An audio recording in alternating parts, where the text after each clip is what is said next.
Drop कहाँ तक justified है और कब तक ड्रॉप करना चाहिए? अगर आप फर्स्ट अटेम्प्ट हो बिल्कुल ड्रॉप आप ले सकते हो। सेकंड अटेम्प्ट में आप 1 साल का ऑलरेडी ड्रॉप ले चुके हो। यहाँ पर बहुत ज़्यादा क्रूशियल है आप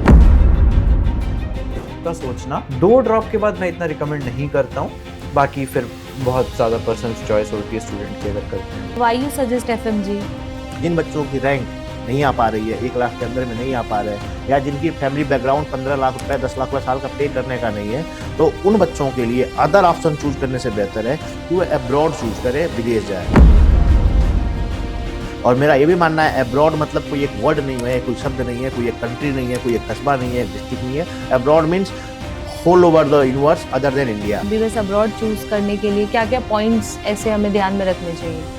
अगर आपका बजट 25 लाख है, ठीक है, 25 to 30 आप मैक्स खींच के 30 तक कर सकते हो, तो हम बताते हैं कि Russia is a good option. Budget low है, ठीक है रशिया। कि अगर बजट तुम्हारा कम है तो तुम उज़्बेकिस्तान में जा सकते हो। अराउंड 45 तक अगर आप कर पा रहे हो then Georgia is a good option. Russia के बारे में आपका क्या ओपिनियन है? काफ़ी स्टूडेंट वहाँ पे एक्सपेल हो रहे हैं, उसके बारे में आप कुछ बोलेंगे? जितने भी गवर्नमेंट ऑफिस में एमओ जो लगे हुए हैं वो सारे FMG कजाकिस्तान रशिया के रखे हुए हैं। और रशिया में 80-85 स्टेट यूनिवर्सिटी है, प्राइवेट यूनिवर्सिटी भी है। Hi everyone, this is Shweta from Affinity Education and welcome back to our new podcast Affinity Education Private Limited. So Affinity Education के बारे में आप सभी को ऑलरेडी पता है, लाइक ये ऐसी फर्म है जो आपको गाइडेंस प्रोवाइड करती है आपके करियर के लिए। सो आज मेरे साथ कुछ स्पेशल गेस्ट हैं, doctor Shoaib Aftab, all India first rank in 2020 and second Mr. Vishu Tripathi, Director of Affinity Education. Hello. Hello. Hello. So Thank you for कुछ having me. कुछ क्वेश्चंस हैं इस पॉडकास्ट में हम कवर करेंगे। काफ़ी सारे स्टूडेंट हैं, बहुत सारी क्वेरीज होती हैं स्टूडेंट की MBBS अब्रॉड को लेकर, इंडिया को लेकर और अदर कोर्स को लेकर, तो इस पॉडकास्ट में हम सारी चीज़ें वो कवर करेंगे। सो डॉक्टर शोइब हमारे साथ हैं, इनसे हम बहुत सारे क्वेश्चन आज पूछेंगे जो काफ़ी हेल्प होगी उन स्टूडेंट्स के लिए जो बहुत डिलेमा में रहते हैं, लाइक MBBS अब्रॉड चूज़ करना चाहिए, कितने ड्रॉप लेने चाहिए। ऑलरेडी ये इन्फ्लुएंसर है, काफ़ी स्टूडेंट को बहुत अच्छी गाइडेंस प्रोवाइड करते हैं। तो आज हमारे साथ हैं doctor Shoaib. So first of all मैं आपसे एक क्वेश्चन पूछना चाहूँगी। 720 आप मार्क्स लेकर आए थे out of 720, how? Okay, so obviously जब हम स्टार्ट करते हैं तो ऐसा कोई भी सोच के नहीं चलता है कि मुझे परफेक्ट स्कोर या रैंक 1 या ऐसा कुछ आएगा। सो मैंने तो हमेशा कोशिश की है कि मेरे एंड से जो बेस्ट हो सके मैं वो दूँ। एंड जब मैं कोचिंग में गया तो मेरे आसपास ऐसे स्टूडेंट्स थे जो 6th क्लास से प्रिपरेशन कर रहे थे, 7th क्लास से प्रिपरेशन कर रहे थे। मैं तो 11th में गया था। सो 11th में जब मैं गया फिर मैंने अपने फर्स्ट अटैम्प्ट में ही 12th के बाद में, 12th के साथ ही मतलब जो फर्स्ट अटैम्प्ट है उसमें मैंने स्कोर किया। सो ऑब्वियसली पहले तो नहीं सोचा था, बट मेरे को ये था कि चलो अपना बेस्ट मैं दूँ। एंड मोर ओवर जैसे जैसे मैं धीरे धीरे चीज़ों को समझता गया, मैं कोचिंग को समझता गया कि सर कैसे पढ़ा रहे हैं, क्या पढ़ना चाहिए, क्या चीज़ें इंपॉर्टेंट होती है, क्या नहीं होती है, मॉक टेस्ट कितना इंपॉर्टेंट है, सिलेबस कंप्लीशन कितना इंपॉर्टेंट है। तो मैं हमेशा कोशिश करता था कि मैं किसी और को ना देखूँ, क्योंकि जिसको भी देखता, अगर आप कोचिंग में हो, अगर आप दूसरों को देख रहे हो तो आप डिसअपॉइंट ही होंगे। कोई ऐसा होगा जो ओलंपियाड का रैंक होल्डर होगा, कोई ऐसा होगा जो 6th से कोचिंग कर रहा है, कोई ऐसा होगा जो बोर्ड का टॉपर होगा। लेकिन आप हमेशा खुद को देखो, आपके जो वीकनेसेस है, आपके जो बैकलॉग्स है, आपके जो प्रॉब्लम्स है, आप उसको सॉल्व करते रहो एंड लॉन्ग टर्म में आप अच्छा करोगे। यही मेरा प्रिंसिपल था एंड अल्टीमेटली फिर जो भी रिजल्ट आया। ओके, कुछ ऐसी चीज़ें जो आपके लिए डिस्ट्रैक्शन बन गई हो?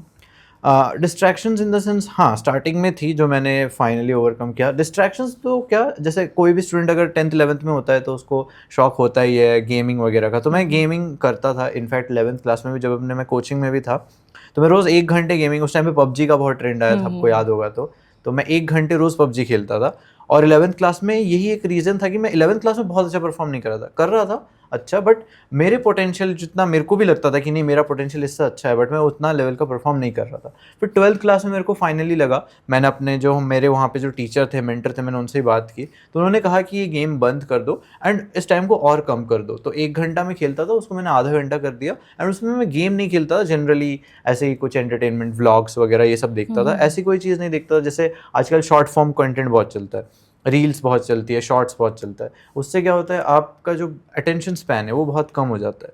तो वो सब चीज़ें आप अवॉइड करो। आप कोई रिलैक्सिंग चीज़ें कर सकते हो, म्यूज़िक वगैरह सुन सकते हो अपने प्रिपरेशन फेज़ में, बट ये सब आप अवॉइड करना चाहिए। देन शोएब, आपका जो एक्सपीरियंस था इसको आपने यूट्यूब के माध्यम से और इंस्टा के माध्यम से बहुत सारे स्टूडेंट्स की हेल्प करी और आप आज एक अच्छे इन्फ्लुएंसर और स्टार हो student among the all India students. हाँ, सो मेरा टारगेट ऑब्वियसली एक इन्फ्लुएंसर बनना नहीं था। मुझे ये था कि मैंने जो भी सीखा है अपने प्रिपरेशन फेज़ में, ये मैं बाकी स्टूडेंट्स को अच्छे से बता पाऊँ। एंड बहुत सारी ऐसे कॉमन प्रॉब्लम्स होती है जो मैंने सॉल्व किया, क्योंकि मेरे अकॉर्डिंग जब कोई स्टूडेंट अचानक से 11th में आता है तो उसके पास बहुत सारी ऐसी चीज़ें होती है जो उसे बहुत शॉर्ट स्पैन ऑफ टाइम में सीखना होता है, तुरंत बहुत सीखना होता है, जो या तो वो खुद अपनी गलती करके सीखे, जो कि मैंने किया था, जो कि मैं अपनी गलतियों से सीखता था। लेकिन मैं एक फास्ट लर्नर था, तो मैं बहुत ईजिली चीज़ों को अडेप्ट करके फटाफट चेंजेस ले आता था। लेकिन सब लोग ये नहीं कर पाते हैं एंड अल्टीमेटली ये होता है कि उनको ड्रॉप पे ड्रॉप लेना पड़ता है, क्योंकि उनका अटेम्प्ट वेस्ट होता रहता है, उनका स्कोर इतना अच्छा नहीं आ पाता है कि उन्हें एक अच्छा कॉलेज मिल पाए।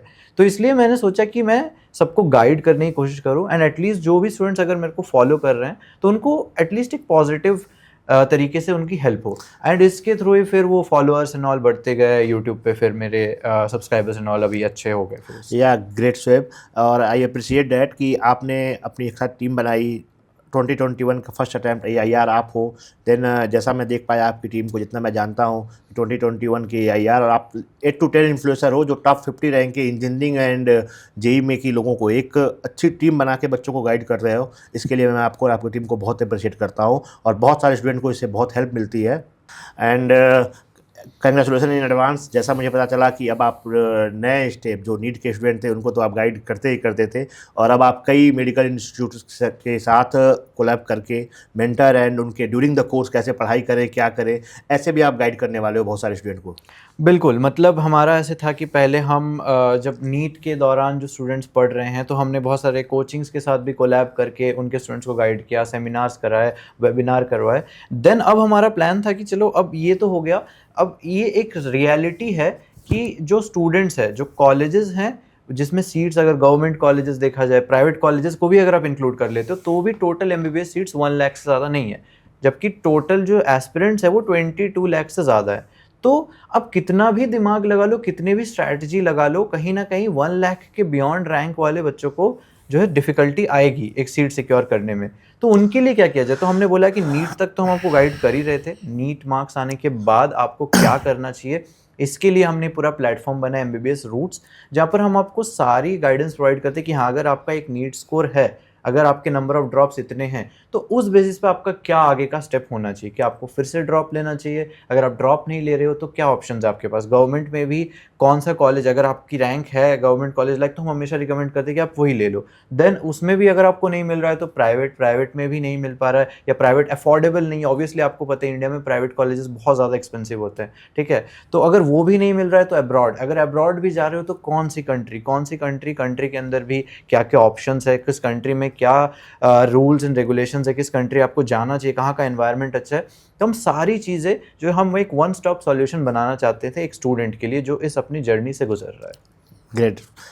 ओके, सो शोएब, अभी आपने इतना अच्छा आंसर दिया तो मेरे दिमाग में 1-2 क्वेश्चंस आए। फर्स्ट, आपने ड्रॉप की बात करी, तो जैसे मैं खुद 8-9 साल से एज अ काउंसलर मैं वर्क कर रही हूँ, बहुत स्टूडेंट से मिली हूँ। बहुत स्टूडेंट ऐसे हैं 2 साल 3 साल ड्रॉप लेने के बाद फिर चूज़ करते हैं एक अपना ऑप्शन लाइक अब्रॉड या फिर और दूसरा लाइक इंडिया में जहाँ पे भी एडमिशन लेना है। तो मैं एक चीज़ आपसे पूछना चाहूँगी, किस लिमिट तक स्टूडेंट को ड्रॉप लेना चाहिए, कितनी बार लेना चाहिए, किस टाइम पे उनको पॉज लगा देना चाहिए, लाइक अब एक स्टॉप कर देते हैं इस ड्रॉप? वन थिंग मैम, एक और मैं ये ऐड करना चाहता हूँ कि शोएब, आपने तो फर्स्ट अटैम्प्ट में अपना नीट क्लियर किया, तो आपको मैं ये जानना चाहता हूँ, मेरे बच्चों को बताना चाहता हूँ जो स्टूडेंट्स यहाँ पे देखेंगे इसको, कि ड्रॉप कहाँ तक जस्टिफाइड है और कब तक ड्रॉप करना चाहिए। ओके, सो बहुत अच्छा क्वेश्चन है। मेरे पास भी क्वेरीज आती हैं, मेरे भी यूट्यूब कमेंट सेक्शन में सब लोग पूछते रहते हैं कि भैया मेरे इतने स्कोर है, मेरे इतने ड्रॉप है, मुझे आगे क्या करना चाहिए। तो इसका बहुत सिंपल सा मैंने एक बहुत एनालिसिस किया, मैंने मेरे भी एक्सपीरियंस के बेस पे बहुत सारे बच्चों के साथ बात करने के बाद मैं एक कंक्लूजन पे पहुंचा हूँ। मेरा पर्सनल कंक्लूजन है, डिफरेंट सिनेरियो में वेरी कर सकता है, बट ये है कि लेट्स से अगर आपका फर्स्ट अटेम्प्ट है, अगर आपका स्कोर 100-200 मार्क्स से रह जाता है, आपको लगता है कि आपके जो गवर्नमेंट कॉलेज है या फिर आपका जो ड्रीम कॉलेज है उसमें से आप 100-200 मार्क्स पीछे हो एंड आपका फर्स्ट अटेम्प्ट है, तो फर्स्ट अटेम्प्ट अगर है तो डेफिनेटली आप ड्रॉप ले सकते हो। लेकिन उसमें भी आपको एक चीज़ ज़रूर देखना है कि इस साल मेरे ड्रॉप ईयर में मैं क्या चेंज करूँगा। लेट्स से आप आप अगर क्या उस चीज़ को जस्टिफाई कर पा रहे हो कि हाँ मैं पहले कोचिंग नहीं जाता था, अब मैं कोचिंग जाऊँगा, पहले मैंने पढ़ाई सीरियसली नहीं की थी, अब मैं सीरियसली पढ़ाई करूँगा, टाइम टेबल के साथ पढ़ाई करूँगा, पहले मैं ऑनलाइन प्लेटफॉर्म में था, अब मैं ऑफलाइन में जाऊँगा। तो ये क्या चेंज हो रहा है, ये बहुत इंपॉर्टेंट है किसी भी ड्रॉप लेने से पहले। तो अगर आप फर्स्ट अटेम्प्ट हो, बिल्कुल ड्रॉप आप ले सकते हो।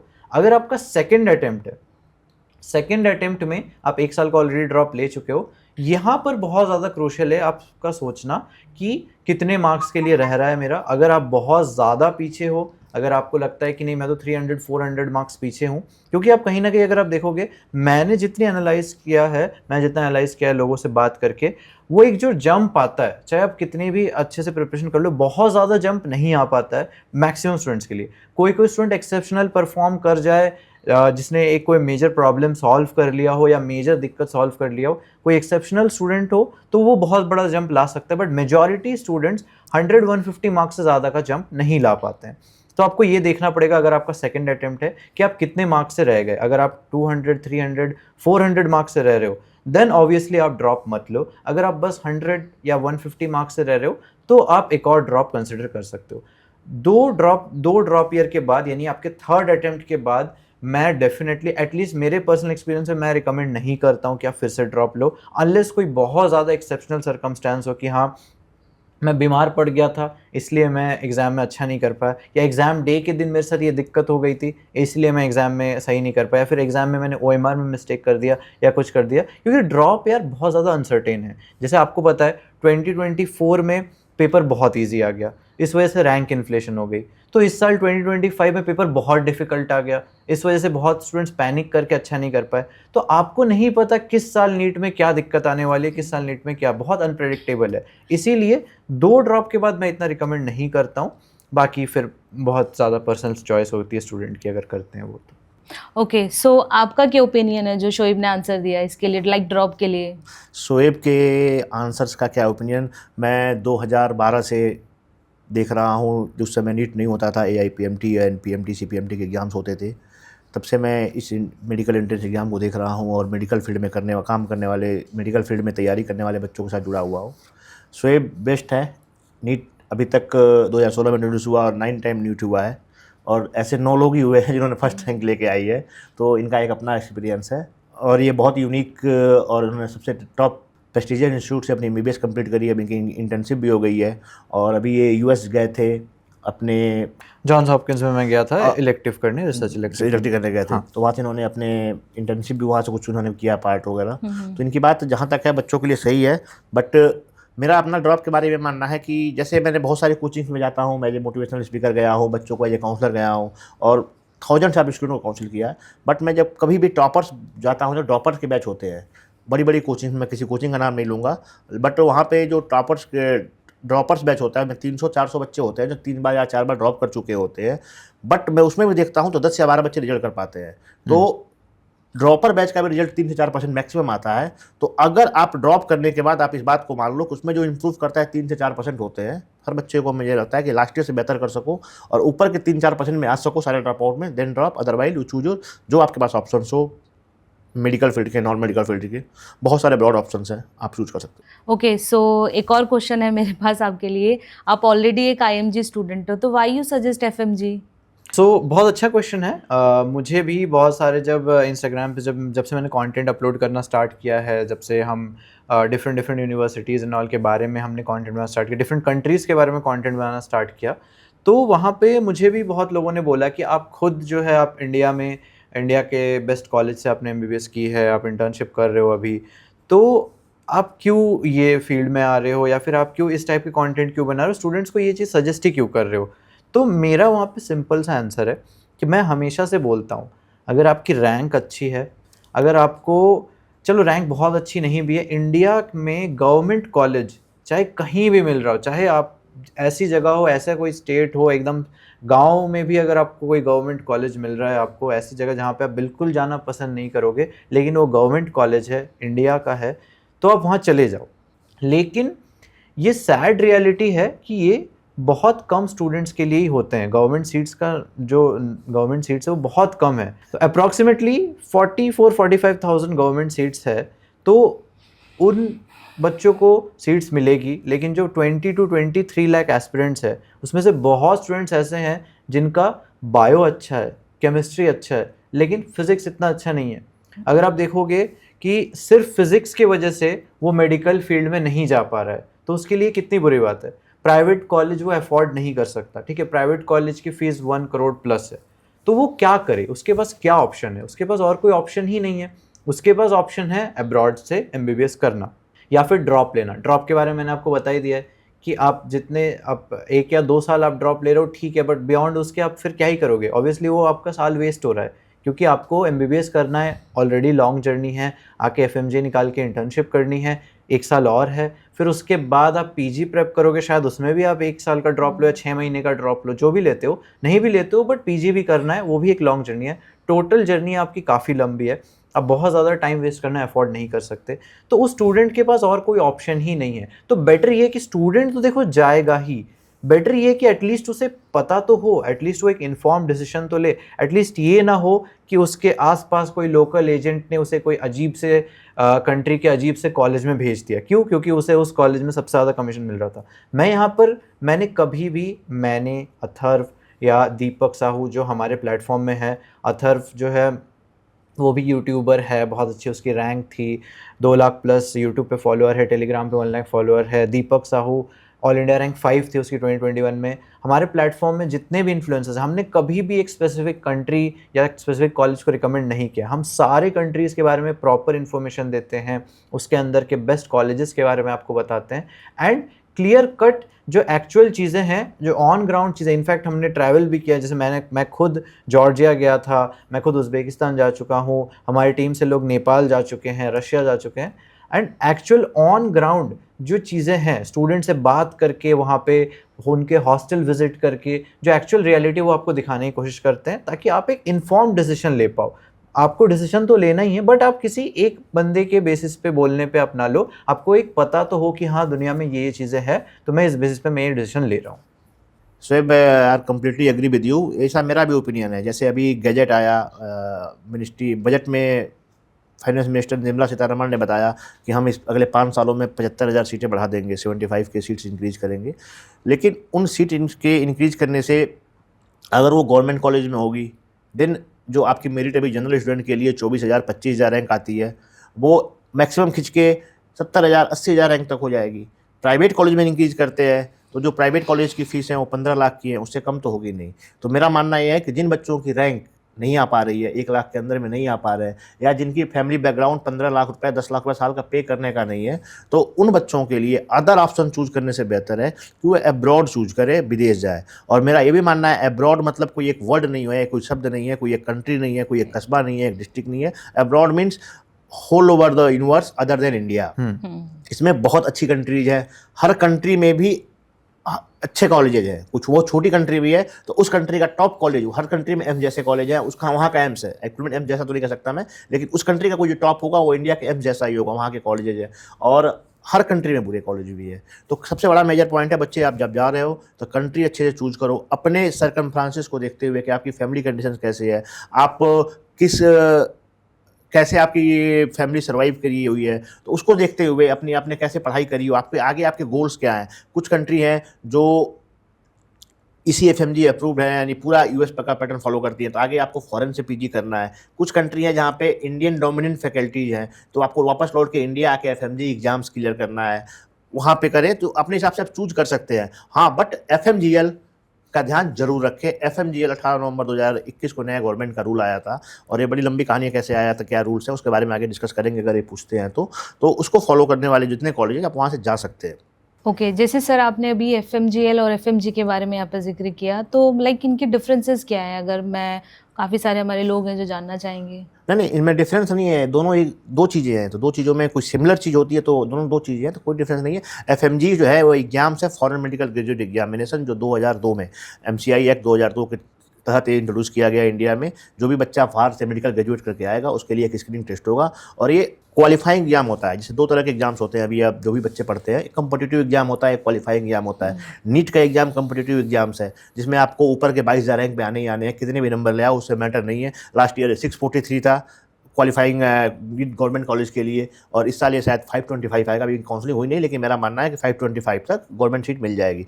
तो ये क्वालिफाइंग एग्जाम होता है, मार्क्स मैटर नहीं, ये कम्पिटिटिव एग्जाम्स होता है, इसमें मार्क्स मैटर नहीं करता, आपकी कंपटीशन मैटर करता है, रैंक मैटर करती है, बट क्वालिफाइंग एग्जाम होता है एफएमजी का एग्जाम। और 1900 सब्जेक्ट जो आप मेडिसिन पढ़ते हो ड्यूरिंग द एमबीबीएस, उनके सबका कंबाइन मिला के 300 नंबर का टेस्ट होता है, जिसमें आपको 150 पाने होते हैं। जिसने 150 पाया वो क्वालिफाई होता है और इंडिया में इंटर्नशिप करके अपने लाइसेंस ले सकता है। और लाइसेंस लेने के बाद बहुत सारा मिथ है कि मैं बाहर से हूँ तो क्या मेरी डिग्री कम वैलिड है या ज़्यादा। जैसे ही लाइसेंसिंग आपकी होती है, इंडिया के किसी भी प्राइवेट या गवर्नमेंट या किसी भी इंस्टीट्यूट के इक्विवेलेंट जहाँ वो जॉब करते हैं, आप जॉब कर सकते हो।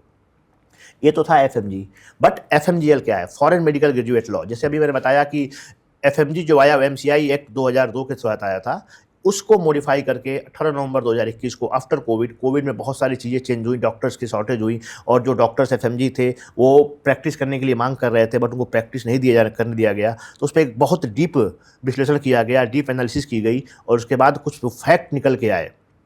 उन फैक्टरों को कंसिडर करते हुए एक नया नियम बनाया गया, 18 नवंबर को गैजेट बना के उसको पेश किया गया, और क्यों उसी दिन से अप्लीकेबल है। फर्स्ट टाइम ऐसा हुआ कि जो बच्चा 17 नवंबर को गया है उस पर अप्लीकेबल नहीं है, जो 18 नवंबर को विदेश गया है, उसका एडमिशन हुआ है, वो उस पर अप्लीकेबल था। डीप एनालिसिस में क्या क्या चीज़ें निकल के आई, शोएब और श्वेता आपको बताता हूँ मैं। उसमें एफएमजीएल में क्या क्या चीज़ें कंसिडर की गई जो पहले नहीं थी। बहुत अच्छा गैजेट बनाया गया, जिसमें कुछ भी पॉइंट नहीं छोड़ा गया। पहले जो बच्चे विदेश जाते थे, एफएमजीएल में ऐसे 6-7 पॉइंट क्लियर कवर किए गए, और इतना अच्छा गैजेट, इतना कंक्रीट गैजेट बनाया गया जो बाहर के कोर्स को भी इंडिया के कोर्स जैसा कर देगा। और उसमें मुझे नहीं लगता उसमें कोई पॉइंट खराब है। उसमें 6 to 7 पॉइंट्स है, जो बेसिकली गैजेट तो बहुत बड़ा है, कोई भी सर्च करेगा गूगल पे एफएमजीएल 2021 तो उसको मिल जाएगा। उसमें फर्स्ट पॉइंट है कि हम इंडिया में 54 मंथ्स में पढ़ाते हैं, और आगे भी जहाँ भी आप कंट्री में पढ़ने जा रहे हो वहाँ 54 मंथ्स का होना चाहिए।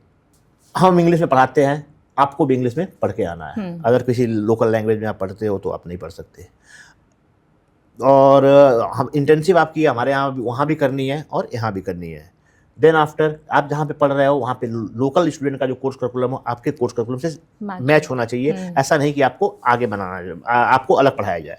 आपके क्लास में लोकल बच्चे भी पढ़ने चाहिए, जो वहाँ के लोकल स्टूडेंट है वो भी होने चाहिए, और आपको प्रैक्टिस लाइसेंस उस कंट्री का भी चाहिए और जहाँ पे आप कर रहे हैं। और ये 5 पॉइंट कहाँ से निकल के आई? मैंने बताया अभी कोविड में, पेंडेमिक में डॉक्टर्स जो एफएमजी थे वो प्रैक्टिस की मांग कर रहे थे। डीप एनालिसिस की पीएमओ ने और हेल्थ मिनिस्ट्री ने, तो इनको ये मिला कि ये जिस कंट्री में जा रहे हैं तो वहीं डॉक्टर नहीं है, ये वहाँ पे इंटर्नशिप नहीं कर रहे हैं, ये इंडियन बच्चों के लिए एक अलग से क्लासेस चलाई जा रही है।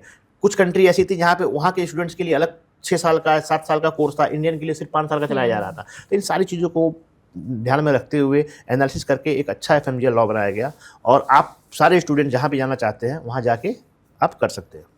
Okay, thank you sir. So ये जो एफएमजीएल लॉ आया था, क्या इम्पैक्ट रहा है किन किन कंट्री पर?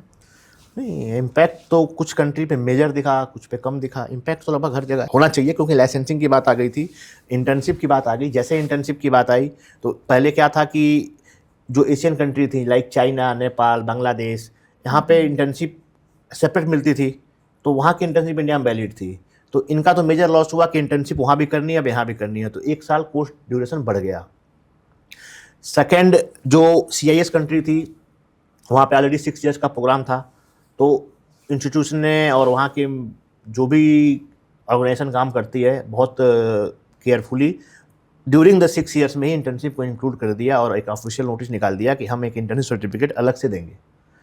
बट चाइना पहले बहुत बच्चे जाते थे, जैसे ही लाइसेंसिंग की बात आई तो चाइना का अपना नियम है कि हम लाइसेंसिंग एग्जाम करेंगे फिर लाइसेंस देंगे, जो कि वहाँ के बच्चों के लिए होता है, जैसा कि यूके वगैरह में होता है। पहले से ही लाइसेंसिंग एग्जाम्स हैं, प्लैब हैं, जो कि इंडिया में भी नेक्स्ट के नाम से इम्प्लीमेंट होने वाला है। शायद गजट पास हो चुका है, कब इम्प्लीमेंट होगा ड्यू टू पॉलिटिकल कंडीशंस हम उसको बता नहीं सकते, बट होगा जरूर वो। तो वहाँ पे जो लाइसेंसिंग एग्जाम होता है वो चाइनीज़ लैंग्वेज में होता है, तो बच्चों को चाइनीज़ सबसे टफ लैंग्वेज है, जैसा कि आप लोगों को पता है। तो बच्चे चाइनीज़ लैंग्वेज में एग्जाम्स के नाम से डर गए, और चाइना जाने वाले बच्चों का कम हो गया, जो हाई डिमांड था बिफोर कोविड। अब वो बहुत कम हो गया। मुझे हिसाब से चाइना में लगभग पूरे टोटल फॉरेनर्स के लिए 3000-3500 सीट्स होती है, 200-400 बच्चे इस साल जा रहे होंगे। हमारी अपनी कंपनी से 20-25 स्टूडेंट हैं जो चाइना जा रहे हैं। ओके, तो अभी आपने बीच में नेक्स्ट का नाम लिया, तो नेक्स्ट के बारे में और कुछ हमें बताएंगे, लाइक कब आएगा, कैसे क्या चीज़ें रहेंगी? या श्योर। नेक्स्ट है NEXT, इसमें N अलग है, EX अलग है और T अलग है। नेशनल एग्जिट टेस्ट, ये NMC जो MCI से NMC बना था, NMC गजट का एक बहुत मेजर पार्ट था। इसको NMC बिल के साथ ही इम्प्लीमेंट किया गया था, उसके साथ ही इसको लागू भी करना था, बट अभी तक लागू नहीं हो पाया। क्या रीज़न है इसका आई कांट से, बट ये लागू होगा, ये NMC गजट में इम्प्लीमेंट होगा। इसको कहीं ना कहीं मैं मानता हूँ कि इंडिया में जो एजुकेशन सिस्टम फॉलो होता है वो यूके सिस्टम हम फॉलो करते हैं, 10+2 देन UG देन PG। तो यूके में एग्जिट टेस्ट भी है, 5 year classroom program, then foundation year 1, then foundation year 2, after that PLAB 1, then PLAB 2, उसके बाद कोई कर सकता है। तो ऐसे ही इंडिया में जो जैसे 12th का एग्जाम होता है, आपने सबने 12th दिया है, सबको पता होगा, उसमें अलग अलग स्कूल्स होते हैं। CBSE बोर्ड, मैं एग्जाम्पल हूँ CBSE बोर्ड का, अलग अलग, जैसा मेरा मानना हो सकता है, मैं गलत भी हो सकता हूँ, बट जैसा मेरा मानना है, जो मुझे पता है, ये CBSE बोर्ड है, उसके बहुत सारे स्कूल एफिलेटेड है। तो वो 11th के half yearly exam, 11th and 12th के हाफ ईयरली एग्जाम तक एंड 12th तक की पूरी पढ़ाई खुद कराते हैं। कौन क्या पढ़ाता है नहीं पता, कोई बच्चा ज़्यादा, लेकिन जो फाइनल ईयर का एग्जाम्स होता है उसमें पूरा 11th एंड 12th के सारे सब्जेक्ट्स आते हैं और सेम डे पूरे सारे स्कूल के एग्जाम सेम डे होते हैं। ऐसा ही कुछ मॉडल है नेक्स्ट का, कि 4 साल के एग्जाम्स तो आपके 3 प्रूफ होते हैं, 3 प्रूफ के एग्जाम MBBS की अपनी यूनिवर्सिटी लेगी, 4th प्रूफ होगा वो उसका एग्जाम NMC कंडक्ट करेगी और उसमें सेंटर अवार्ड किए जाते हैं। जैसे पहले बोर्ड्स एग्जाम में होता था, इस कॉलेज का उस कॉलेज में, और पैन इंडिया के सारे एग्जाम्स एक ही दिन होंगे और सबके पेपर एक होंगे। जो उसको पास करेगा वो आगे इंटर्नशिप में जाएगा और उसी एग्जाम के रैंकिंग पे PG की सीटें अलॉट होंगी। सो ये तो कंटिन्यू करते रहेंगे, बट आज का हमारा जो मेन एजेंडा है एडमिशन, काउंसलिंग्स एंड ऑप्शंस, तो उसके बारे में आप कुछ बताइए हमें। एडमिशन्स, काउंसलिंग एंड ऑप्शंस जो आपका आज का मेन एजेंडा है, इसमें एडमिशन पार्ट बाद में आता है, पहले काउंसलिंग आती है। पहले इंडिया में एडमिशन के लिए काउंसलिंग होती है। काउंसलिंग से जिसको जो मेरिट पे सीट मिलती है, जो रैंक बनती है, गवर्नमेंट हो या प्राइवेट कॉलेजेज, उसके हिसाब पे एडमिशन मिलते हैं। एडमिशन जिसको नहीं मिलता है उसके लिए ऑप्शंस की बात आती है कि अदर ऑप्शंस क्या है, फिर से रिपीट करना है, अदर जो कोर मेडिकल कोर्स है, जैसे BMS, BHMS, BUMS या नर्सिंग वगैरह चूज करना है, बाहर से पढ़ना है, ऑप्शंस की बात बाद में आती है। तो इसका सही क्रम जो है ये है काउंसलिंग, एडमिशन, देन ऑप्शंस। तो काउंसलिंग से नीट की कॉमन रैंक आ चुकी है बच्चों की, अब सारे बच्चों की काउंसलिंग्स होगी। काउंसलिंग्स के टाइप्स जो है, वैसा मुझे लगता है कि नीट काउंसलिंग में थोड़ी सी खामियां हैं। जैसे जोसा की काउंसलिंग इंजीनियरिंग के लिए होती है, सिंगल एग्जाम जब किया तो सिंगल काउंसलिंग कर दी सारे इंस्टीट्यूट्स के लिए, सबके लिए। बट मेडिकल में वो चीज़ अभी इंप्लीमेंट नहीं हो पा रही है। सारे स्टेट्स की, सेंट्रल यूनिवर्सिटीज़ की, स्टेट यूनिवर्सिटीज़ की काउंसलिंग अलग अलग होती है। UGC के अंदर 4 तरह की यूनिवर्सिटी होती है, central university, state university, deemed university and private university. तो सेंट्रल यूनिवर्सिटी और स्टेट की यूनिवर्सिटी की जो है सेंट्रल गवर्नमेंट से अप्रूव्ड है, इसके लिए MCC काउंसलिंग करती है। फिर बाकी स्टेट की उनके अपने DGME हैं, medical director general of medical education के ऑफिस हैं, वो कंडक्ट करते हैं। तो कौन सा बच्चा किस स्टेट से है और उसको किस, सेंट्रल गवर्नमेंट के लिए तो सारे एलिजिबल है, बाकी वो बच्चा किस स्टेट से है, वहाँ के अपने स्टेट कोटे के लिए और ऑल इंडिया कोटे के लिए अप्लाई कर सकता है। पूरा सीट का डिस्ट्रीब्यूशन जो है वो मेरिट पे होता है। जिसका मेरिट आता है देन उसका एडमिशन होता है। काउंसलिंग की जो प्रक्रिया है वो 3, 4, 5 राउंड तक होती है। सीट नहीं भरी तो लास्ट ईयर 6 राउंड तक काउंसलिंग हुई है। तो वो काउंसलिंग प्रक्रिया कंप्लीट करने के बाद एडमिशन होता है। रही बात ऑप्शंस की, तो ऑप्शंस जैसे लोग जानते हैं एफिनिटी एजुकेशन और मुझे, कि हमने 2010 से हमारी कंपनी है जो नोएडा में सिचुएटेड है। हमारे 8 to 10 on office pan India है। मोर देन 200 काउंसलर हैं जो बच्चों की हेल्प करते रहते हैं। अदर देन इंडिया, ओवरसीज़ में हमारे 7 से 8 ऑफिस है। दुबई है, US है, रसिया है, जॉर्जिया है। और हम बच्चों को विदेश, जिसके MBBS नहीं हो पाता, उसको लेके जाते हैं और वो वहाँ से MBBS कंप्लीट करते हैं। तो मैं बताऊंगा ऑप्शंस के बारे में, मैं तो इसी पर फोकस करूंगा कि आप अपने जो आपका मेन बेसिक है MBBS करने का सपना, उसको मत छोड़ो।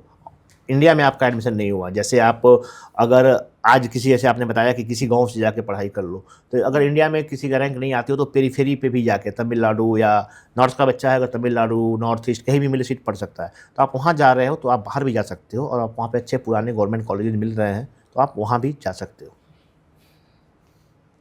तो मेरे हिसाब से ये बेस्ट ऑप्शन होगा MBBS एब्रॉड, जैसे आप ऑप्शन की बात करती हैं। और इस पर मैं अप्रॉक्सीमेटली बहुत सारे बच्चों का, FMGs का हेल्प कर चुका हूँ।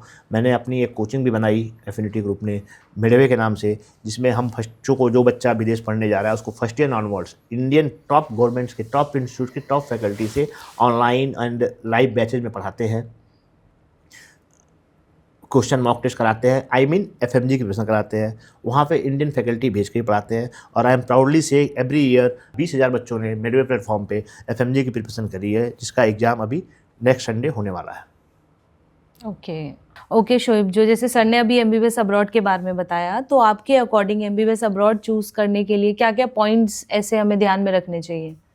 सो आई थिंक बहुत अच्छा क्वेश्चन है। अगर किसी स्टूडेंट ने सिलेक्ट ही कर लिया कि चलो मैं तो अब्रॉड ही जाना है, मुझे इंडिया में गवर्नमेंट मिल नहीं रहा, प्राइवेट मेरे बजट में है नहीं, तो मुझे तो अब्रॉड ही जाना है, अगर किसी ने सिलेक्ट कर लिया है, तो अब वो कौन सी कंट्री के कौन से कॉलेज में जाता है बहुत सारे फैक्टर्स पे डिपेंड करता है। जैसे हम इनिशियली, जैसे अगर हमारे पास कोई स्टूडेंट काउंसलिंग के लिए आता है, तो हम उसे इस तरीके से बताते हैं कि बजट पे है यार सब कुछ, ठीक है। अगर आपका बजट बिल्कुल लो बजट है, ठीक है, अगर आपका बजट 25 लैक्स है, ठीक है, 25 to 30, आप मैक्स खींच के 30 तक कर सकते हो, तो हम बताते हैं कि Russia is a good option. क्योंकि बजट पे, अगर किसी का बजट ही नहीं है तो वो जॉर्जिया नहीं जा सकता, ठीक है, तो वो सर्बिया नहीं जा सकता, वो नेपाल नहीं जा सकता। बजट लो है, ठीक है, रशिया।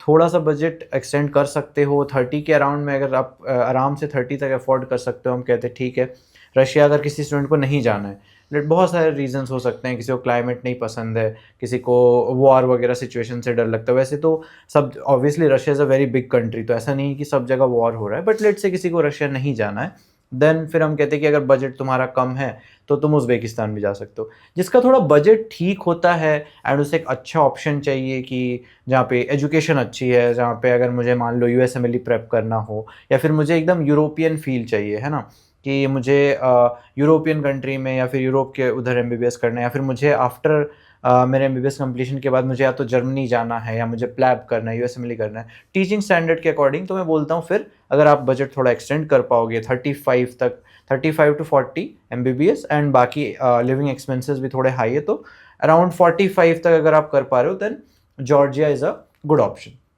वहाँ पे टीचिंग स्टैंडर्ड्स एंड ऑल बहुत अच्छे हैं, यूएसएमएलई, प्लैब, बाकी इंटरनेशनल एग्जाम्स के लिए आपको काफ़ी अच्छा सपोर्ट मिल जाता है। देन उसके ऊपर भी अगर किसी का बजट है तो और भी बहुत सारे ऑप्शंस होते हैं, लाइक एटलीस्ट अभी हम नेपाल करते हैं, मॉरिशस के बारे में बताते हैं, तो बहुत सारे ऑप्शंस होते हैं, बट ये बेसिक रहता है एटलीस्ट इंडियन स्टूडेंट्स के लिए। बीच में कहीं भी जॉर्जिया और उज़्बेकिस्तान के बजट के बीच में कजाकिस्तान एंड ऑल भी आता है, बट ब्रॉडली ये ऑप्शंस होते हैं। या ग्रेट शोएब, जैसे अभी आपने बताया ना यूएसएमएलई का आपने नाम लिया, मैंने इतने सारे बच्चे भेजे, सब बच्चे का जो मेजर सपना होता है ना, जाते कहता सर यूएसएमएलई, मुझे इसी एफएमजी अप्रूव्ड कॉलेज चाहिए, मुझे यूएसएमएलई प्रिपरेशन करनी है।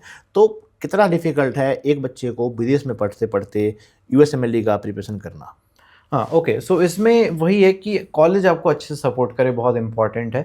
एटलीस्ट इंडिया में जो अच्छे कॉलेजेस हैं, जैसे मैं इंडिया के टॉप मोस्ट कॉलेज में हूँ, तो यहाँ पे हमें प्रोफेसर्स एंड ऑल बहुत सपोर्ट करते हैं, लाइक रिसर्च एंड ऑल में हमें इंक्लूड करने की कोशिश करते हैं, क्योंकि यूएस में जो मैच प्रोसेस होता है वो कोई डायरेक्ट स्कोर के बेसिस पे नहीं होता। जैसे इंडिया में क्या होता है, इंडिया में आप पीजी में अच्छी रैंक ले आओ तो आपको डायरेक्टली और कुछ नहीं देखा जाएगा, बस आपका रैंक देखा जाएगा, रैंक के बेसिस पे आपको कॉलेज मिल जाएगा। बट यूएस में ऐसा नहीं होता। यूएस में जैसे जॉब इंटरव्यूज़ की तरह होते हैं, तो आपकी पूरी सीवी देखी जाती है कि आपने, हाँ, टेस्ट स्कोर आपका कितना है, आप यूएस में क्या आपने कोई इंटर्नशिप वगैरह कर रखी है या नहीं, जिसको हम लोग क्लिनिकल इलेक्टिव्स कहते हैं। जैसे बेसिकली उसको अगर नॉर्मल भाषा में बोला जाए तो एक तरीके का इंटर्नशिप ही है, यूएस में जाके आप कर रहे हो, बट हमारे लैंग्वेज में उसे क्लिनिकल इलेक्टिव्स कहते हैं। या फिर अगर आप रिसर्च के लिए कर रहे हो इंटर्नशिप तो उसे रिसर्च इलेक्टिव कहते हैं।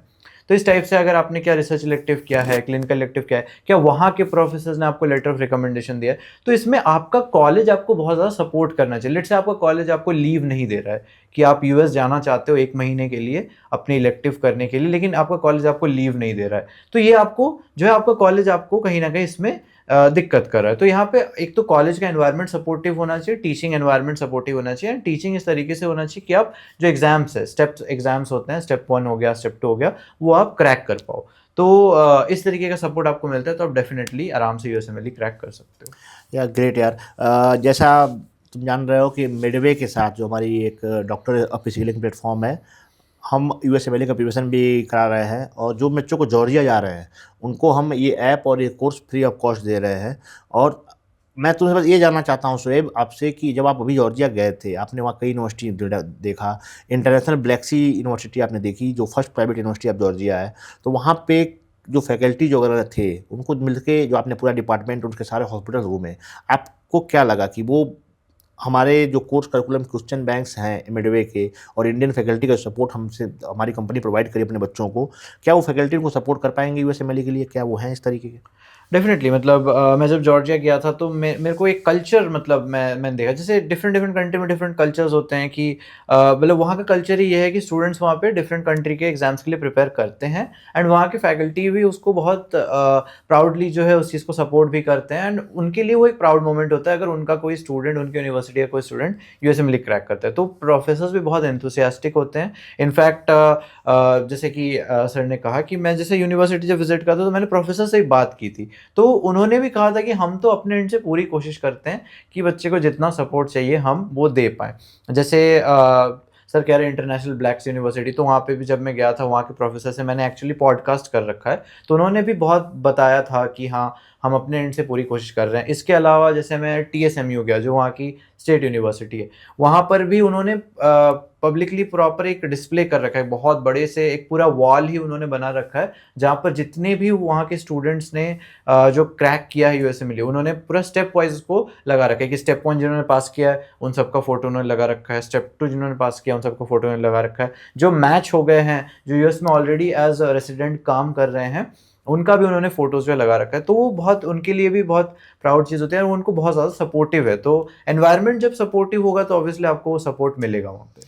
हाँ, सो मैं बताना चाहता हूँ, जो आपने नाम लिया TSMU में जो वॉल की, तो वो वॉल उनकी बड़ी इसलिए है कि वो स्पेशल प्रोग्राम चलाते हैं, USMD प्रोग्राम। TSMU में 2 प्रोग्राम चलते हैं। वो फर्स्ट स्टेट मेडिकल यूनिवर्सिटी है ओनली जॉर्जिया की, और वहाँ पे 2 प्रोग्राम चलते हैं। एक नॉर्मल MD चलता है, जॉर्जियन MD, देन दूसरा चलता है USMD, जहाँ पे USMLE का पूरा कोर्स करिकुलम पढ़ाया जाता है। वो थोड़ा बहुत कॉस्टली है, वो नॉर्मल फीस उसकी $13,500 है, 10 लाख रुपए के आसपास पर ईयर। बट वो पूरा USMLE US फैकल्टी के साथ पूरा पैटर्न को ही फॉलो करते हैं। इस वजह से उन्होंने उतनी बड़ी वॉल बना पाई और इतने बच्चों को रेजिडेंसी US से करा पा रहे हैं। इंडिया में भी उसका बहुत अच्छी डिमांड है। जो अच्छे पढ़े लिखे पेरेंट्स हैं और जो फाइनेंशियली साउंड है थोड़े से, वो उस प्रोग्राम को चूज करते हैं। ओके, तो अभी आपने इंटरनेशनल ब्लैक सी यूनिवर्सिटी का नाम लिया है, तो आप और कुछ ब्रीफ में इस यूनिवर्सिटी के बारे में बता सकते हैं हमारे व्यूवर्स को? हाँ, जैसा कि मैं बताता हूँ आपको, इंटरनेशनल ब्लैक सी यूनिवर्सिटी जो first private university of Georgia है, 1995 में इस्टेब्लिश हुई। 1991 में USSR से जॉर्जिया बाहर हुआ और 4 साल तक वहाँ गवर्नमेंट यूनिवर्सिटी थी, 3-4 जो भी यूनिवर्सिटी है। और बाकी बट उसमें स्टेट प्राइवेट एक ही है, जैसा मैंने बताया, Tbilisi state medical university. And उसके बाद पहली प्राइवेट बनी इंटरनेशनल ब्लैक सी यूनिवर्सिटी। काफ़ी बड़ा इंफ्रा है, मेडिकल प्रोग्राम उसमें शुरू हुआ है अभी, जिसमें 25 हॉस्पिटल्स इनके पास टाई अप्स है। जो इंडिया गवर्नमेंट ने अभी नियम निकाला है, जिसका मैं बात किया FMGL 2021, उसके लिए वहाँ भी इंटर्नशिप ज़रूरी है। मेजर इशू जो बच्चे जॉर्जिया जा रहे हैं, जो बड़ी बड़ी यूनिवर्सिटी है जहाँ 500 इंटेक है, जब वहाँ 500 बच्चा निकलेगा इंटर्नशिप करने के लिए बाहर जाएगा, तो उसको हॉस्पिटल्स में जिसके साथ टाई अप्स है 500-700 बच्चों के लिए इंटर्नशिप करने की जगह ही नहीं है। जैसे क्राइसिस अभी रशिया में आया, आपने सुना होगा, कुछ यूनिवर्सिटी में बच्चे एक्सपेल किए गए। तो मैं ये नहीं कहता कि जॉर्जिया में बच्चे एक्सपेल किए जाएंगे, बट आई थिंक ये मेरा है कि जब 600 बच्चा 700 बच्चा निकलेगा, तो तिबिलिसी जिस हॉस्पिटल जिसके 10 हॉस्पिटल टाई अप्स है, तो वो 500 बच्चों को इंटर्नशिप उन हॉस्पिटल कैसे करा पाएगा? तो आई थिंक इस यूनिवर्सिटी के साथ बच्चों को जो इस साल बच्चे चूज करेंगे, एक बहुत अच्छा ऑप्शन होगा कि 25 हॉस्पिटल के साथ टाई अप है और उसमें इंटर्नशिप के लिए जितने बच्चे जाएंगे प्रॉपर स्पेस मिलेगा इंटर्नशिप का, जो कि मैंडेटरी हो गया है जॉर्जिया में आपको करना। तो एक एडवांटेज है, पहली प्राइवेट यूनिवर्सिटी है दोस्तों। सेकंड एडवांटेज है, सबसे बड़ा इंफ्रा है वहाँ पे, इंफ्रास्ट्रक्चर, मेडिकल स्कूल, ये एडवांटेज है। 25 हॉस्पिटल के साथ टाई अप है, ये एडवांटेज है। और अब जो मेजर एडवांटेज जो इसके टाई अप्स इंडिया में हुए हैं इस इंस्टीट्यूट्स के, इसका सबसे पहले टाई अप्स हुआ मिडवे के साथ, कि मिडवे की अभी सारी फैकल्टी जो 19 की 19 फैकल्टी हैं ड्यूरिंग द 6 ईयर्स वहाँ पे जाके FMG जो इंडिया में फॉरेन मेडिकल ग्रेजुएट एग्जाम का जो पैटर्न है, नीट PG का जो पैटर्न है, उसको वहाँ पढ़ाएंगे। जो कोर्स करिकुलम में गैप है, उस जो भी ब्लॉकेज हैं, जो गैप्स है, उन गैप्स को आइडेंटिफाई करेंगे, फुलफिल करेंगे। सेकेंड, जो कोर्स करिकुलम है, जो कमियां हैं, उनको फिल करने के लिए, बच्चों को सही गाइडेंस देने के लिए पढ़ना क्या है, वो उस इंस्टीट्यूट ने मेंटर हायर किए हैं। मेंटर कौन है?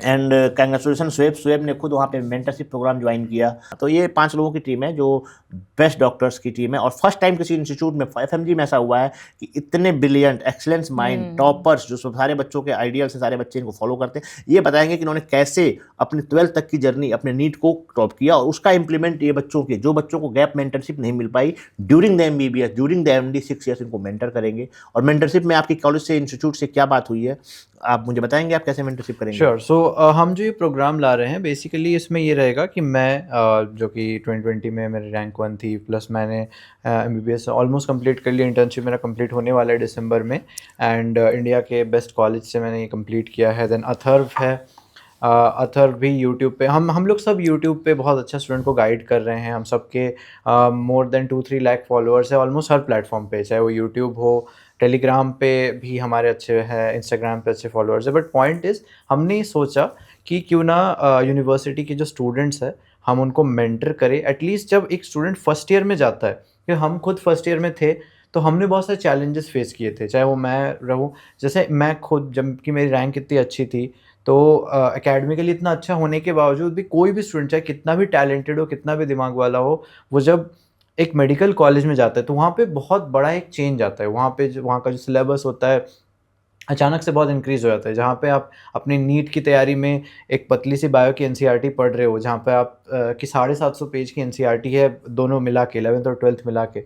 जब आप आते हो तब आपकी एक एनाटमी की बुक जो कि सिर्फ एक पार्ट है वही 1000 पेज की होती है, ठीक है। तो उसमें एनाट के अंदर भी न्यूरो एनाट अलग होता है, हिस्टोलॉजी अलग होता है, ठीक है। उसके बाद फिजियो है, बायोकेम है, तो बहुत ज़्यादा सिलेबस आ जाता है। अचानक से स्टूडेंट के माइंड पे एक बर्डन सा हो जाता है फर्स्ट ईयर में। तो हमारा जो मेंटरशिप प्रोग्राम होगा, हम आपको एग्जैक्टली बताएंगे कि जो चैलेंजेस हमने अपने फर्स्ट ईयर में फेस किए थे उनको हमने किस तरीके से टैकल किया, क्या ऐसी स्ट्रैटेजीज है जो आपको अपनानी चाहिए अभी से, जिससे आप अपने जो नेक्स्ट एग्ज़ाम होगा आपका उस टाइम के लिए ही मतलब आप अभी से ही प्रिपेयर कर पाओगे। सो एक आप कह सकते हो कि आपको हम आइडिया देंगे कि कैसे पढ़ना है, फर्स्ट ईयर में कैसे पढ़ना है, जो डिफरेंट सब्जेक्ट्स हैं उनको कैसे टैकल करना है, नेक्स्ट के लिए कैसे प्रिपेयर करना है। एंड बेसिकली पूरा ओरिएंटेशन सेशन होगा जहाँ पे हम सब कुछ डिफरेंट, हर महीने हम एक सेशन करेंगे जहाँ पे हम प्रॉपरली आपको गाइड करेंगे। इवन कुछ सेशंस ऐसे होंगे जहाँ पर हम आपको प्रीवियस ईयर क्वेश्चंस प्रोवाइड कर रहे होंगे, मोस्ट इंपॉर्टेंट क्वेश्चंस के रिविजन करवा रहे होंगे। इनफैक्ट आप मान के चलो पूरी फर्स्ट ईयर में हम आपको मेंटर कर रहे होंगे। और आई थिंक ये आपका प्रोग्राम यूनिवर्सिटी की वेबसाइट पे भी पब्लिश्ड है पूरा? बिल्कुल, ये पूरा यूनिवर्सिटी के साथ ऑफिशियली टाई अप करके हमने बनाया। इनफैक्ट मैं जब वहाँ पे मैंने विज़िट किया था तो वहाँ के जो हेड थे, वहाँ पे जो प्रोफेसर्स थे, मैंने उनसे बात की थी और हम उस टाइम पे हमने ये आइडिया सोचा था कि उन्होंने भी हमें कहा कि शोएब आपकी कंट्री से इतने बच्चे आते हैं एंड उनको बहुत ज़्यादा इशू फेस होता है। हम तो अपने एंड से पूरी गाइडेंस देते हैं, हम तो अपने एंड से पूरा उनको पढ़ाते हैं, लेकिन एक स्टूडेंट पॉइंट ऑफ व्यू से जैसे होता है ना कि आपका एक सीनियर आपको एक गाइड करता है तो आपको एक अलग पर्सपेक्टिव मिलता है ना। क्योंकि कुछ चीज़ें हैं जो प्रोफेसर आपको बहुत अच्छे से पढ़ाते हैं, लेकिन अब वो उसे पढ़ना कैसे, एक सब्जेक्ट है उसको उसमें क्या स्ट्रेटजी अपना, एग्जाम आ रहा है, प्रेशर आ रहा है, तो उस प्रेशर को कैसे हैंडल करे, ये सब चीज़ें हम आपको प्रॉपर डिटेल में बताएंगे। एंड उनके प्रोफेसर्स ने खुद हमें इनकरेज किया कि हम ये प्रोग्राम लाए एंड स्टूडेंट को जो है मेंटर करें और गाइड करें। या Shoaib, great initiative for you and international black university both. मैं आपसे एक जानना चाहता हूँ कि जैसे आप यूएसएमएलई की प्रिपरेशन कर रहे हो और आप अभी गए भी थे यूएस, तो क्या इन बच्चों को यूएसएमएलई और उसके लिए भी आप गाइड करोगे इस मेंटरशिप में? बिल्कुल श्योर। तो हम जिस भी करियर पाथ में हैं, जैसे यूएसएमएलई के लिए अगर मैं बताऊं तो मैं ऑलरेडी जॉन्स हॉपकिंस, जो आप मान के चलो यूएस का बेस्ट रिसर्च यूनिवर्सिटी है, और जॉन्स हॉपकिंस में मैंने अपनी रिसर्च इलेक्टिव की है। अभी मैं अगस्त में जो है शिकागो जा रहा हूँ, university of Illinois Chicago, clinical elective करने के लिए कार्डियोलॉजी में। देन नवंबर में मैं जो है अपनी जो यूनिवर्सिटी फ्लोरिडा इंटरनेशनल यूनिवर्सिटी है, मायामी में है, वहाँ पर मैं अपनी न्यूरोलॉजी की क्लिनिकल इलेक्टिव करूँगा। तो यहाँ पर बेसिकली मैं ये बोलना चाह रहा हूँ कि सारी जो चीज़ें जो भी मैंने सीखा है कि प्रोफेसर को मेल क्या करना होता है, प्रोफेसर्स को रीच आउट कैसे करना है, उनसे इलेक्टिव कैसे सिक्योर करना है, एक क्लिनिकल इलेक्टिव जो कि वहाँ पे एक डिफरेंट कंट्री के अंदर एक यूनिवर्सिटी के अंदर आपको रोटेशन मिले, जो कि बहुत ज़्यादा मुश्किल होता है एक एमबीबीएस स्टूडेंट के लिए वहाँ पे अपना रोटेशन सिक्योर कर पाना। तो उस पूरे प्रोसेस में मैंने क्या क्या चैलेंजेस फेस किए एंड कैसे आपको करना है, मैं जो है पूरी आपको गाइडेंस प्रोवाइड करूँगा अगर आप यूएसएमएलई पॉइंट ऑफ व्यू से सोच रहे हैं। अपार्ट फ्रॉम दैट, दीपक जो है नीट पीजी ओरिएंटेड पूरी अपनी पढ़ाई कर रहा है, उसकी रैंक नीट यूजी में बहुत अच्छी थी एंड वो आपको प्रॉपर पीजी ओरिएंटेड सारी गाइडेंस प्रोवाइड करेंगे। हमारे साथ कुछ नीट पीजी के टॉपर्स भी जो है जुड़ रहे हैं, जो आपको proper PG point of view से भी गाइड करेंगे। एफएमजी के लिए, एफएमजी ऑब्वियसली नेक्स्ट से रिप्लेस हो जाएगा, तो नेक्स्ट के लिए भी हम आपको प्रॉपर गाइडेंस जो है प्रोवाइड करेंगे। और जैसा मुझे बताया आपने कि जो सिलेबस में इंडियन करिकुलम और जॉर्जियन करिकुलम में जो डिफरेंस है कुछ टॉपिक्स का, जैसे ह्यूमन एनाटॉमी तो सबकी सेम है, चाहे वो जॉर्जियन हो या इंडियन हो या चाइनीज हो, बट कुछ कोर्स करिकुलम में कुछ डिफरेंस है। क्या उन डिफरेंस को आप कवर करोगे, कैसे कवर करोगे? ओके, सो बेसिक अगर देखा जाए तो एटलीस्ट जो फर्स्ट ईयर पास करने की बात है वो तो हम आपको अपने एक्सपीरियंस से, एंड क्योंकि मैंने वहाँ पे जितना डिस्कशन किया है प्रोफेसर्स से, तो मुझे जितना आइडिया लगा है बहुत ज़्यादा डिफरेंट नहीं है। जो कोर सब्जेक्ट्स है वो तो सेम ही है। जैसे मैं TSMU में गया था तो वहाँ पे फिजियोलॉजी प्रोफेसर से मिला था। उन्होंने, जब मैंने उनसे एक क्वेश्चन पूछा कि सर आप बुक्स कौन से फॉलो करते हो, तो उन्होंने जो बुक्स बताया, मैंने फिर सोचा कि हाँ, उन्होंने बताया कि हाँ हम कॉन्स्टेंजो फॉलो करते हैं, हम गाइटन फॉलो करते हैं, हम गैनोंग फॉलो करते हैं। तो फिर मुझे लगा कि यार ये बुक्स तो हम अपने इंडिया में भी फॉलो करते हैं, तो ऐसा नहीं कि वहाँ पे आपको कुछ अलग पढ़ाया जा रहा है, यहाँ पे कुछ अलग सिलेबस है। तो हम आपको प्रॉपर तरीके से उस गाइड करेंगे कि अगर कुछ थोड़ा बहुत डिफरेंस है तो उसको कैसे हैंडल करना है, एंड अल्टीमेटली जो एग्जाम ओरिएंटेड चीज़ें हैं, एग्जाम के अकॉर्डिंग आपको किस तरीके से प्रिपेयर करना है। तो बेसिकली यूनिवर्सिटी एग्जाम्स के लिए भी हम आपको गाइड कर रहे होंगे, एंड जो आपके जो टारगेट जो पीजी ओरिएंटेड या पोस्ट ग्रेड ओरिएंटेड जो एग्जाम्स है, जो आपको रेसिडेंसी सिक्योर करवाएगी, उसके लिए भी हम आपको गाइड कर रहे होंगे। Thanks Shoaib, thanks. Great, I think ये तो बहुत अच्छी चीज़ है। इवन ये ऐसा फर्स्ट टाइम है कि इतनी सारी चीज़ें आपको सिर्फ ट्यूशन फीस में मिलने वाली है। इतनी मेंटरशिप आप प्रोवाइड कर रहे हो, हम लोग आपको प्रोवाइड करेंगे only in tuition fees. Mentorship के अलग बेडवे से इंडियन फैकल्टी जाके जो कोर्स पूरा करिकुलम पढ़ाएगी वो भी है, और ट्यूशन फीस भी यूनिवर्सिटी की बहुत कम है, $4800, बहुत कम फीस है और बहुत पॉकेट फ्रेंडली यूनिवर्सिटी है। सो जैसे शोएब, आप ऑलरेडी पूरा जॉर्जिया घूमे हुए हो, आपने यूनिवर्सिटी के बारे में भी बताया, तो और बताइए आप जॉर्जिया के बारे में, लाइक वहाँ पे और क्या क्या चीज़ें आपको पॉजिटिव लगी, क्या नेगेटिव लगी? ठीक है, तो मैं एकदम प्रोज एंड कॉन्स के तरीके से बताऊंगा ताकि आपको एक क्लियर डिटेल्ड एनालिसिस मिल जाए। प्रोज क्या क्या है? पहली बात, अगर आप सिर्फ Georgia as a country and Tbilisi as a city अगर आप देखते हो तो आई थिंक सबसे बड़ा प्रोस तो बजट है, उसके बाद आप बताओ। हाँ श्योर, यूनिवर्सिटी तो cheaper है। बजट फ्रेंडली है। जैसा कि मैंने पहले ही जब आप मैं बता रहा था ना कि क्या कंट्री जाए, उसमें मैंने आपको बजट के बारे में ऑलरेडी आइडिया दे दिया था। तो ऑब्वियसली बजट फ्रेंडली है। एज अ सिटी अगर आप देखो आप एक जगह जा रहे हो, आप वहाँ 6 साल रहोगे, तो वो सिटी अच्छी होनी चाहिए, वो जगह अच्छा होना चाहिए, उसके वाइब्स अच्छे होने चाहिए। लेट्स से आप रशिया में किसी ऐसी जगह चले जाते हो जहाँ की पॉपुलेशन बहुत कम है, जहाँ पे पूरे सिटी में 10,000 लोग हैं, या वो सिटी भी नहीं है मान लो, ऐसे बहुत मैं सुना है उज़्बेकिस्तान में ऐसी जगह मुझे भेज दिया जहाँ पे लोग ही नहीं है, 5,000 पॉपुलेशन है सिटी की, है ना, या रशिया में इस जगह पे। हाँ, सो बेसिकली वो छोटे शहर में अगर आपको कहीं भेज दिया, वहाँ पे बहुत ठंड है, लेट्स से बहुत, आपको रशिया के किसी ऐसे शहर में आप चले गए, बहुत ठंड है, आप वहाँ पे जो है साल में 4-5 महीने अपने रूम से बाहर ही नहीं निकल पा रहे हो या बाहर नहीं जा पा रहे हो, तो ये सब चीज़ों के पॉइंट ऑफ व्यू से अगर देखा है तो तबलीसी बहुत अमेजिंग शहर है, बहुत सुंदर है, बहुत एनवायरनमेंट बहुत अच्छा है, क्लाइमेट बहुत अच्छा है, वहाँ के लोग बहुत फ्रेंडली है, and more importantly Tbilisi as a city बड़ी सिटी है, मतलब कैपिटल है। उसके अलावा जॉर्जिया में और भी 2 सिटीज़ है जहाँ पे यूनिवर्सिटीज़, एक कुतैसी है और एक बातूमी है। बातूमी और ज़्यादा नेचुरल लैंडस्केप्स या नेचुरल ब्यूटी की तरीके से अगर देखोगे तो बातूमी और ज़्यादा सुंदर है, ठीक है, बीच वगैरह है वहाँ पे, सी के पास है बिल्कुल। सो तबलीसी हो गया, बातूमी हो गया, बहुत अच्छे शहर हैं, पॉपुलेशन ठीक ठाक है। तो उसके अलावा अगर आप देखोगे तो बहुत सुंदर है, रहने के लिए बहुत अच्छा है, स्टूडेंट फ्रेंडली है। इस पॉइंट ऑफ व्यू से बहुत बड़ा प्रो है ये। 20-25 किलोमीटर जितना बड़ा ये शहर होगा ऑलमोस्ट, अगर आप देखोगे रेडियस के अकॉर्डिंग। और उसके अलावा जो यूनिवर्सिटीज़ है, 20 यूनिवर्सिटी है तबलीसी में, तो बहुत सारे ऑप्शंस भी है आपके पास। मैंने पर्सनली अराउंड 8-10 यूनिवर्सिटी विजिट कर रखी है, वहाँ के लोगों से मैंने बात कर रखा है। मैक्सिमम यूनिवर्सिटी मेरे को टीचिंग स्टैंडर्ड्स के अकॉर्डिंग, एटलीस्ट मैं जितना वहाँ के स्टूडेंट से बात किया, जितना मैंने प्रोफेसर से बात किया, मुझे काफ़ी अच्छा लगा, ठीक है। तो ये सब इसके प्रोज हो गए। कॉन्स में अगर देखा जाए तो एज सच कोई मेजर कॉन तो नहीं है, बट एक थोड़ा सा जो मुझे भी थोड़ा डाउट रहता है अभी भी, कि लाइसेंसिंग को लेकर के थोड़ी सी मुझे क्लैरिटी नहीं थी। आई थिंक विशु से ज़्यादा बता पाएंगे इस पे, कि लाइसेंसिंग को लेके बहुत सारे मैंने यूट्यूब पे वीडियोस देखी है कि जहाँ पे कुछ कुछ लोगों ने एनएमसी को मेल किया है, किसी पेरेंट ने शायद एनएमसी को मेल किया है एंड किसी ने एम्बेसी को मेल किया है। तो अभी दिक्कत ये आती है कि हम कहते हैं कि जॉर्जिया जो है जूनियर डॉक्टर की जो है डिग्री दे रहा है। तो आई थिंक विशु से इसको ज़्यादा हाँ क्लियरली हाँ, एक्सप्लेन मैं कर बताता पाएंगे। हूँ इसमें जूनियर डॉक्टर। मैं पहले कंक्लूड करता हूँ आपकी बातों को, उसको जैसे आपने बताया प्रोज के बारे में, तो बच्चों को मैं पॉइंट वही पढ़ देता हूँ कि प्रोज ये है कि शहर अच्छा है जैसा आपने बताया। सेकंड, प्रोज डायरेक्ट फ्लाइट है इंडिया से 5.5 घंटे की, इंडिगो चलती है जो इंडिया की एयरलाइंस है, डेली शाम को जाती है और 4 से 5 घंटे पहुँचा देती है, क्योंकि 1.5 घंटे का टाइम गैप भी है। 10-12 हज़ार का टिकट होता है। आपने बताया कि पॉपुलेशन भी ठीक ठाक है, मोर देन 20 यूनिवर्सिटी हैं, सारी यूनिवर्सिटीज़ में अगर 2-2 हज़ार बच्चे भी हैं तो 10-5-10 हज़ार बच्चे इंडियन भी रहते हैं, इंडियन कम्युनिटीज़ है।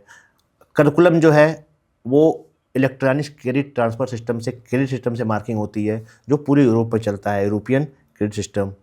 पढ़ाई जो होती है जो पूरी इंग्लिश में होती है। तो ये प्रोस थे जो आप कहना चाह रहे थे, उसको मैंने बिंदुवार तरीके से बताया। एंड अब आपकी बात आती है लाइसेंसिंग एंड एफएमजीएल लॉ की। एफएमजीएल लॉ का फर्स्ट पॉइंट जो था मैंने आपको बताया कि पढ़ाई 6 साल की है इंक्लूडिंग इंटर्नशिप, जिसमें 5 साल की कोर्स है, 1 साल की इंटर्नशिप है। ऑलरेडी 60 मंथ हो गए। पहला पॉइंट क्लियर है कि 54 मंथ का कोर्स है। सेकंड पॉइंट है कि इंटर्नशिप वहाँ भी मिल रही है, इंटर्नशिप आके एफएमजी के बाद आपको इंडिया में भी करना है। जॉर्जियन स्टूडेंट्स के लिए इंडियन स्टूडेंट के कोर्स सिलेबस सेम है सारे इंस्टीट्यूट में, जितने भी, मैं एक इंस्टीट्यूट बात नहीं कर रहा हूँ, सारी यूनिवर्सिटीज़ जो है वो WDOMS से अप्रूव्ड हैं और वहाँ पे जॉर्जियन बच्चे भी पढ़ाई करते हैं। किसी को इंडियन को सेपरेट नहीं पढ़ाया जाता है, सारी चीज़ें वैलिड है। जैसा आपने बताया लाइसेंसिंग का, तो लाइसेंसिंग जॉर्जिया में बहुत सारे इंडियंस हैं जो मैं इस वीडियो में उनके लाइसेंस शेयर करूँगा, जो जैसे ही आप ग्रेजुएट होते हो वहाँ पे जूनियर डॉक्टर का लाइसेंस मिलता है और बच्चा पीजी करने को एलिजिबल हो जाता है। मैं पेरेंट्स और स्टूडेंट्स को ये बताना चाहता हूँ कि इंडिया हो या यूरोप हो, जैसे यूके की बात करें, आपने यूएस की बात करी, यूएस में पीजी कौन करता है? जो यूएसएमएल क्वालिफाई करता है उसको डॉक्टर का लाइसेंस मिल जाता है। यूके में पीजी वो करता है जिसको जीएमसी, जनरल मेडिकल काउंसिल का लाइसेंस मिल जाता है आफ्टर प्लेब। इंडिया में पीजी कौन करता है? जिसके पास मेडिकल का जेआर का लाइसेंस, जूनियर रेजिडेंट बोलते हैं इंडिया में। आप अभी गूगल पे लिखेंगे कि what the meaning of junior resident, तो यहाँ लिखेगा कि मेडिकल ग्रेजुएट क्वालिफाई। इंडिया में जो मेडिकल ग्रेजुएट क्वालिफाई करने के बाद जो आपको लाइसेंसिंग पे जो टर्मिनोलॉजी यूज होती है उसको जूनियर डॉक्टर, जूनियर रेजिडेंट बोलते हैं, जेआर बोलते हैं। वही वहाँ पे जूनियर डॉक्टर में रखा जाता है। तो बहुत सारे लोगों ने ये रूमर पैदा किया कि ये डॉक्टर जो इंडिया की एफएमजी किया है लाइसेंस के इक्विवेलेंट नहीं है, इंडिपेंडेंट प्रैक्टिस के इक्विवेलेंट नहीं है। तो इंडिया में भी जो डॉक्टर्स हैं या जो भी बाहर के भी, यूएस में, यूके में भी जो उसको लाइसेंस मिलता है, आई थिंक पूरी तरीके से इंडिपेंडेंट वो भी नहीं होते हैं, वो भी सर्जरी नहीं कर सकते। और 54 महीने के कोर्स में एनएमसी बता रही है कि 54 महीने के कोर्स में आपको लाइसेंस चाहिए। तो 54 महीने के कोर्स में कहीं भी जूनियर डॉक्टर, जूनियर रेजिडेंट या इस लेवल के ही, इसके इक्विवेलेंट ही रजिस्ट्रेशन मिलता है डॉक्टर्स का। सीनियर डॉक्टर कंसल्टेंट बनने के लिए आप सारे लोग जानते हैं कि अप्रॉक्सीमेटली 10 to 12 ईयर्स चाहिए होता है। एमडी, पहले MBBS, then MD, then residency, after that super speciality, then आप सीनियर डॉक्टर बन पाते हो। और एनएमसी का जो गजट है 18 नवंबर 2021 वाला जिसकी हम बात कर रहे थे, उस गजट को आप ठीक से लिखेंगे तो उस पर कहीं नहीं लिखा है कि मुझे इंडिपेंडेंट डॉक्टर, सीनियर डॉक्टर, उसमें जस्ट डॉक्टर्स लिखा है। और डॉक्टर्स की डेफिनेशन में जूनियर डॉक्टर्स फुल फिट बैठता है। इसके लिए एम्बेसी, कॉलेजेस सब ने अपने वेबसाइट्स पे अपना सर्कुलर में डाल रखा है। अगर किसी स्टूडेंट को ज़रूरत पड़ती है तो कनेक्ट करें, हम उसको देंगे। तो मेरे हिसाब से आई थिंक, जैसा मेरे जो लोगों से बात हुई, जो बड़े डॉक्टर से बात हुई, बड़े काउंसलर से बात हुई, एम्बेसी में बात हुई, जो जिन इंस्टीट्यूट्स के लिए वहाँ काम करते हैं उनके डॉक्टर से हेड से बात हुई, तो उन्होंने बताया कि हम जूनियर डॉक्टर का लाइसेंस देते हैं और जूनियर डॉक्टर प्रैक्टिस कर सकता है, पीजी कर सकता है। और मैं कॉन्फिडेंस तब हुआ कि इंडिया में जिसके पास जेआर का लाइसेंस, जीआर की जिसके पास रजिस्ट्रेशन मिलती है वो पीजी करता है। तो पीजी करने के लिए डॉक्टर ही करता है, तो डॉक्टर का लाइसेंस तो मिल गया। अब उस पर तो कहीं लिखा मेंशन नहीं है। अगर हाँ, एनएमसी की जो गाइडलाइन है, एफएमजीएल है, उसमें कहीं सीनियर डॉक्टर, इंडिपेंडेंट डॉक्टर लिखा हो, देन जूनियर डॉक्टर उसको फुलफिल नहीं करता है। बट वहाँ पे जूनियर डॉक्टर मिलती है। इंडिया में जेआर मिलती है। जिसको ज़्यादा कन्फ्यूजन हो, गूगल पे सर्च करें कि जेआर का मतलब इंडिया में क्या है, और वही मतलब वहाँ पे जूनियर डॉक्टर का है। और ये जो जूनियर डॉक्टर लाइसेंस की आप बात कर रहे हो, ये काफ़ी सारे स्टूडेंट के भी डाउट रहते हैं ये आफ्टर मतलब 2 साल की पीजी के बाद मिलेगा या नहीं 6 नहीं, ईयर जस्ट के जैसे बाद? 6 ईयर क्वालिफाई आपकी इंटर्नशिप कंप्लीट हुई है और उनको मिल जाएगा more than 100 of our student जो वहाँ पे अभी पीजी की पढ़ाई कर रहे हैं। वो इसलिए नहीं कि कंपलसरी है, उनको रहना ही वही है, उन्होंने अपना बिजनेस सेटअप कर लिया और वहाँ रहते हैं, वो कर रहे हैं। अगर किसी जरूरत पड़ेगी तो उनके लाइसेंस शेयर करूँगा और हम आगे पॉडकास्ट करेंगे तो हम किसी को ज्वाइन भी कराएंगे वहाँ से और मैं आपको डिफरेंस दूंगा। और पूरी तरीके से ये वैलिड है, कहीं भी एनएमसी ने सीनियर डॉक्टर, इंडिपेंडेंट डॉक्टर या इस तरह का कोई लाइसेंस नहीं माना है, जस्ट वो रजिस्टर्ड डॉक्टर माना है। और 54 महीने के कोर्स के बाद, 5 साल के कोर्स के बाद जो डिग्री मिलती है वही एक्सेप्ट की जाएगी। एनएमसी को भी पता है कि senior consultant, senior doctor, senior resident बनने के लिए 10 साल 8 साल चाहिए और हम 54 महीने में मांग रहे हैं, तो वो चीज़ पॉसिबल नहीं है। ओके, सो ये तो काफ़ी लंबा टॉपिक है, हम नेक्स्ट पॉडकास्ट में इसको कंटिन्यू करेंगे। अब एक और क्वेश्चन मैं आपसे पूछूंगी, रशिया के बारे में आपका क्या ओपिनियन है? काफ़ी स्टूडेंट वहाँ पे एक्सपेल हो रहे हैं, उसके बारे में आप कुछ बोलेंगे? नहीं, रसिया जो भी बात करें, बहुत 1980s मैं खुद जानता हूँ अपने कई सीनियर्स को जो मिला हूँ जो 80s के टाइम पर रसिया गए, जब उस समय आने के बाद कोई लाइसेंसिंग एग्जाम नहीं होता था, जैसा मैंने बताया अभी 2002 से पहले। तो वो इंडिया में डॉक्टर्स हैं और आप देखो जितनी गवर्नमेंट पोस्ट हैं, बड़ी पोस्ट है, जितने भी गवर्नमेंट ऑफिस में एमओ जो लगे हुए हैं वो सारे FMGs हैं, चाहे वो कजाकिस्तान के हों। 91 से पहले तो सब एक ही बात थी, लेकिन वो कजाकिस्तान रसिया के पढ़े हुए हैं। और रसिया में 85 स्टेट यूनिवर्सिटी है, कोई प्राइवेट यूनिवर्सिटी नहीं है, हर स्टेट की अपनी स्टेट यूनिवर्सिटी है। जैसे कि इंडिया की 26 स्टेट है, हर स्टेट की अपनी यूनिवर्सिटी है, वैसे रसिया के सारे स्टेट की अपनी स्टेट यूनिवर्सिटी है। कुछ 5 या 6 फेडरल यूनिवर्सिटी भी हैं। फेडरल यूनिवर्सिटी मतलब सेंट्रल यूनिवर्सिटी आप जूम कर सकते हो, क्योंकि रसिया फेडरेशन है, कंट्री नहीं है, तो वहाँ फेडरल बोलते हैं, फेडरेशन यूनिवर्सिटी। और बहुत सारे बच्चे इंडिया जाते हैं, बहुत अच्छी एजुकेशन भी है। लेकिन अब जैसे शोएब ने बताया कि चूज कैसे करना है यूनिवर्सिटी, तो जिसको कुछ लोग रसिया चूज करते हैं, कुछ लोग जॉर्जिया को। रसिया के जो बच्चे हैं वो अलग ही हैं और जॉर्जिया वाले अलग ही हैं। जो अब इसको मैं अपने बड़ा लंबा टॉपिक हो जाएगा, फिर कभी आराम से एक्सप्लेन करेंगे, रसिया एक्सप्लेन करेंगे। तो रसिया बच्चे अच्छे चूज करते हैं। आपने बात किया मुझे और कि जो बच्चे एक्सपेल हुए, आप शायद बस्कीर के बारे में बात कर रहे होगे, आप उसका कहना चाह रहे होगे। बस्कीर स्टेट मेडिकल यूनिवर्सिटी 2022 और 23 में बहुत बूम पे आई, पता नहीं कहाँ से बच्चे मांगने शुरू कर दिए। हाँ, जानी बची यूनिवर्सिटी अच्छी थी, सिटी उफा में है, बहुत खूबसूरत शहर है, डायरेक्ट कनेक्टिविटी थी, तो बहुत ढेर सारे बच्चे वहाँ चले गए। 300-400 सीट होती। जैसे मैंने अभी बताया कि जॉर्जिया में जो इंटर्नशिप का क्राइसिस आने वाला है, वैसे ही कुछ क्राइसिस वहाँ पे था बस्कीर में, बहुत सारे बच्चे चले गए।